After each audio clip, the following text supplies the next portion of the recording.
Assalamualaikum warahmatullahi wabarakatuh. Kami dari kelompok 1 akan menyampaikan materi bab 3 kelas 12 tentang munafik, keras hati, dan keras kepala. Materi ini kami buat bersama sebagai tugas video untuk mata pelajaran pendidikan agama Islam. Perkenalkan dulu anggota kelompok kami yang terdiri dari 4 orang, yaitu Muhammad Kevin Chandra Firmansyah, absen 13, Raihan Sakif Akbar, absen 23, Sally Apriana Rizky Anugrah, absen 28, dan Zara Askia, absen 34. Langsung saja ke inti materi. Adapun pengertian munafik sebagai berikut. Ada 2 pengertian secara etimologi dan terminologi. Dan yang kedua, pembagian munafik dibagi menjadi 2, yaitu nifak akidah dan nifak amali. Yang ketiga, ada karakter-karakter orang munafik.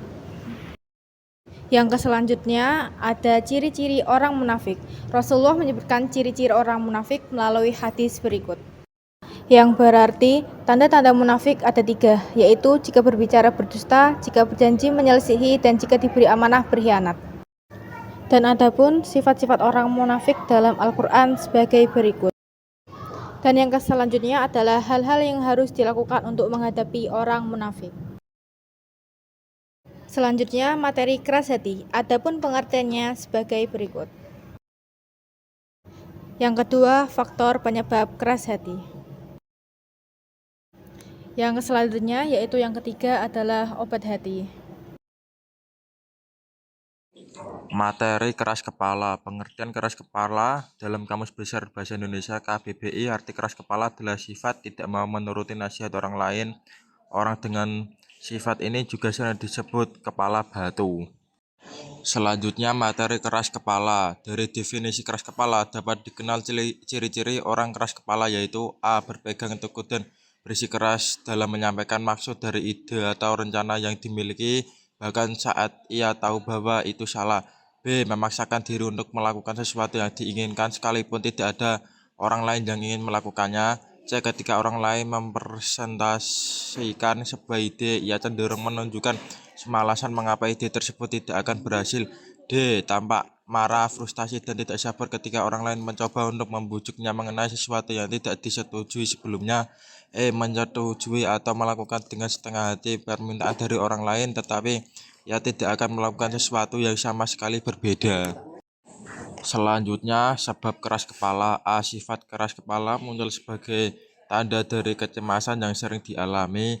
B. Sifat kepala juga muncul dari kecenderungan untuk tidak menjadi sama dengan sikap orang lain. C. Sifat keras kepala juga hadir pada orang yang meragukan kemampuannya dirinya. Mereka sering merasa takut untuk memberikan masukan sekalipun hal tersebut berguna. D. Sifat ini dapat hadir sebagai bentuk reaksi dari sikap balas dendam dan untuk melepaskan kebencian dalam diri pelaku. Selanjutnya ada efek positif dan negatif keras kepala. Alice Boyce, peneliti dan psikolog klinis dari Psikologi Today, menyatakan bahwa seseorang yang keras kepala cenderung memiliki kreativitas lebih tinggi. Sikap keras kepala memiliki 2 sisi. Efek positifnya yaitu dapat meningkatkan kreativitas, semangat berinovasi, dan rasa percaya diri. Namun ada efek negatifnya juga, yaitu dapat merusak kehidupan spiritual dan keikhlasan dalam beribadah jika tidak dikendalikan. Agar sisi positifnya bermanfaat, keras kepala harus dipikat dengan niat baik karena Allah agar tetap berada di jalan yang benar dan tidak membahayakan diri sendiri maupun orang lain. Selanjutnya ada cara mengobati keras kepala. Yang pertama, kita harus mencari tahu penyebabnya. Sifat keras kepala adalah sikap yang tidak muncul setiap saat, karena seseorang bisa mencatat dan mengidentifikasi kapan sikap itu muncul dan apa penyebabnya. Maka dapat disimpulkan bahwa sifat negatif ini muncul saat seseorang menganggap orang lain meremehkan kemampuannya, padahal sebenarnya tidak. Sebaliknya, seorang cenderung mudah menghadapi kritikan atau masukan. Ketika orang tersebut sudah benar-benar mengakui, selanjutnya mendengarkan pendapat orang lain. Setelah mengetahui penyebabnya, cara sederhana bisa dilakukan untuk mengurangi sifat keras kepala, yaitu dengan mendengarkan ide atau pendapat orang lain.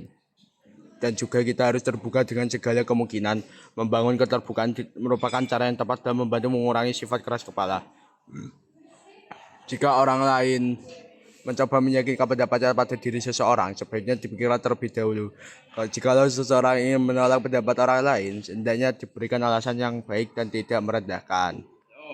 Tips menghadapi orang yang keras kepala. Yang pertama, menghindari memaksakan kehendak. Memaksakan kehendak kepada orang yang keras kepala justru akan membuatnya semakin keras kepala. Selanjutnya yaitu tidak menuruti kemauannya. Meskipun dengan alasan agar mereka tidak tambah keras kepala, menuruti semua kemauannya tetaplah salah. Dengan menuruti kemauannya, tindakan tersebut justru menambah sifat kurang baik pada dirinya atau dengan bahasa lain menjadikannya manja. Terus yang C itu menghindari mempermalukannya di depan umum. Mempermalukan seseorang di depan umum justru menjadi pemicu orang keras kepala, sekaligus menjadi penyebab trauma psikologis. Kadang keras kepala menjadi cara untuk menutupi kesalahan yang diperbuatnya. D itu hendaknya tidak memberikan hukuman fisik. Jangan lakukan hukuman fisik, padahal kekerasan fisik selain meningkatkan tingkat keras juga bisa meninggalkan trauma psikologis. Dan yang terakhir yaitu tidak ada sedikit bilang jangan. Orang keras kepala seharusnya bereksplorasi dengan sekitarnya. Biarkan orang yang disayang bereksplorasi dengan bebas, berikan batasan dan larangan jika memang kegiatan membahayakan bagi diri dan sekitarnya. Sekian dari kelompok kami. Wassalamualaikum warahmatullahi wabarakatuh. Mas Kevin, Waalaikumsalam warahmatullahi wabarakatuh. oke.